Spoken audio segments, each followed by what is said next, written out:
Local to global news at your fingertips. మీ చేతిలో ఒక ఆయుధం. డౌన్లోడ్ రా TV app. Media legend Ravi Prakash is back. ESI hospital గురించి ఆ స్థలము పరిశీలిద్దామని చెప్పి రావడం జరిగింది. మీ అందరు కళ్ళారా చూస్తున్నారు. గత సంవత్సరం నుండి ఈఎస్ఐ హాస్పిటల్ శాంక్షనింగ్ కోసము చాలా కృషి చేయడం జరిగింది. ఢిల్లీలో మంత్రి గారు వివేక్ వెంకటస్వామి గారితో పాటు మన్సుఖ్ మాండియా గారు, ఎవరైతే లేబర్ మినిస్టర్ గారు ఉన్నారో కేంద్రంలో, వారితో కూడా మాట్లాడి ఈఎస్ఐ హాస్పిటల్ ముందుకు తీసుకెళ్ళాలి, రామగుండం ప్రజలకి మంచి జరుగుతుంది అని చెప్పి వారికి రిప్రజెంటేషన్ చేయడం జరిగింది.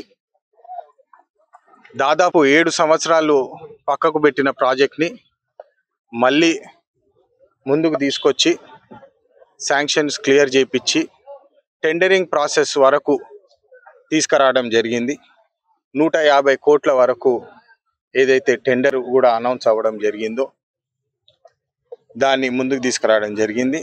దాని తర్వాత ఫాలోఅప్ చేస్తుంటే ఏ ఒక్క అధికారి ఈ ప్రాజెక్టు మీద మాట్లాడడం లేదు.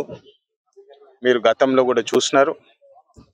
కలెక్టర్ గారి దగ్గర తీసుకుపోయి ఈఎస్ఐ వివరాలు అడిగితే, ఎయిర్పోర్ట్ వివరాలు అడిగితే సరిగా ఇవ్వకపోవడం జరిగింది. మళ్ళీ ఈరోజు నిన్న ఉదయాన షెడ్యూల్ కూడా రిలీజ్ చేయడం జరిగింది. ఈఎస్ఐ అఫీషియల్స్కి మరియు కలెక్టర్ ఆఫీస్కి ఇక్కడ విజిట్ జరుగుతుంది. ఈఎస్ఐ హాస్పిటల్ స్టేటస్ ఏముంటుంది లొకేషన్ పాయింట్ ఆఫ్ వ్యూ, ఎందుకంటే ఇప్పుడు పార్లమెంట్ సమావేశాలు మొదలవుతున్నాయి డిసెంబర్ 1 నాడు నుంచి. మళ్ళీ ఈ ప్రాజెక్ట్ని ముందుకు తీసుకెళ్లాలంటే స్టేటస్ ఏంది, ల్యాండ్ స్టేటస్ ఏంది, టెండర్ స్టేటస్ ఏంది అని చెప్పి వివరాలు కూడా అడగడం జరిగింది.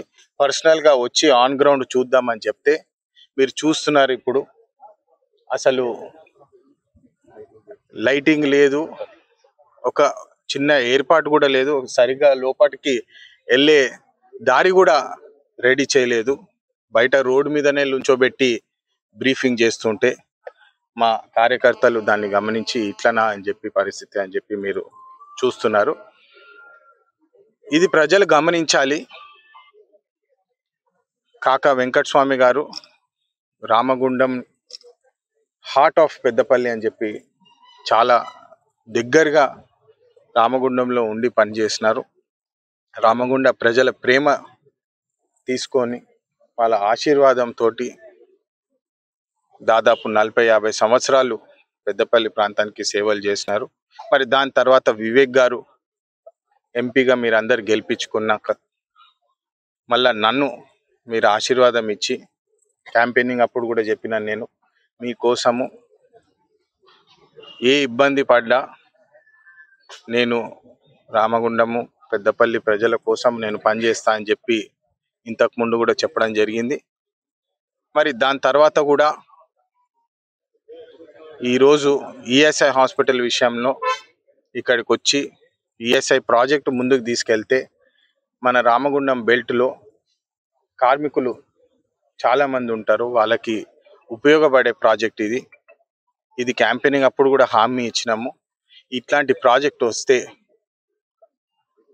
కొన్ని లక్షల మంది బెనిఫిట్ పొందుతారు ఈ హాస్పిటల్ తోటి అని చెప్పి ఆ ఉద్దేశంతో ఈ ప్రాజెక్ట్ని ముందుకు తీసుకెళ్తున్నామని చెప్పి ఆ ఉద్దేశంతో వస్తే ఇన్ని అడ్డంకులు, ఇన్ని కుట్రలు జరుగుతున్నాయని చెప్పి మీరు అందరు గమనించాలి. అయినప్పటికీ కూడా నేను నా వంతు ఏదేమైనా ఈ ప్రాజెక్టు వచ్చేటట్టు నేను పోరాడుతాను.